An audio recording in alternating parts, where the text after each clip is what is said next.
சொல்லுவாங்க. எல்லாம் நல்லா இருக்கீங்களா?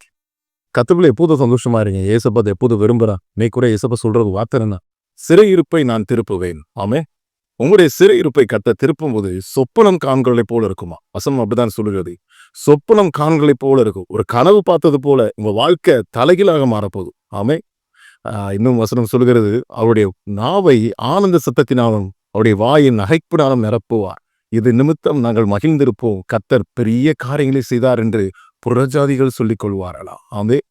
புறஜாதிகள் மற்றவர்கள் உங்களுடைய சிறையிருப்பு மாறும்போது, உங்களுடைய வாழ்க்கை மாறும்போது, உங்க வாழ்க்கை ஆசீர்வாதமா இருக்கும்போது மற்றவர்கள் பார்த்து சொல்லுவார்கள், கர்த்தர் இவர்களுக்கு பெரிய காரியங்களை செய்து கொண்டிருக்கிறார். இது நிமித்தம் அவர்கள் மகிழ்ந்திருக்கிறார்கள். இது நிமித்தம் சந்தோஷம் உண்டாகிறது. இது நிமித்தம் கர்த்தர் உங்களை ஆசீர்வதித்துக் கொண்டிருக்கிறார் என்று சொல்லி அவர்கள் சந்தோஷப்பட்டு களி கூறுவதை உங்களுடைய கண்கள் பார்க்கும் என்று ஆண்டவர் சொல்கிறார். ஆமே. சிறையிருப்பை திருப்புவார். ஆமே. உங்களுடைய வியாதியா இருக்கலாம், உங்களுடைய பலவீனங்களா இருக்கலாம், உங்க வாழ்க்கையில் எதுவா இருந்தாலும் கர்த்தர் அந்த சிறையிருப்பை மாற்றி போடுவார். அசோக், உங்களுடைய சிறையிருப்பை கர்த்தர் மாற்றுகிறார் என்று சொல்லுகிறார். அதனால சந்தோஷப்பட்டு களி கூறுங்க. கர்த்தர் பெரிய காரியங்கள் உங்கள் வாழ்க்கையில செய்வார். God bless you.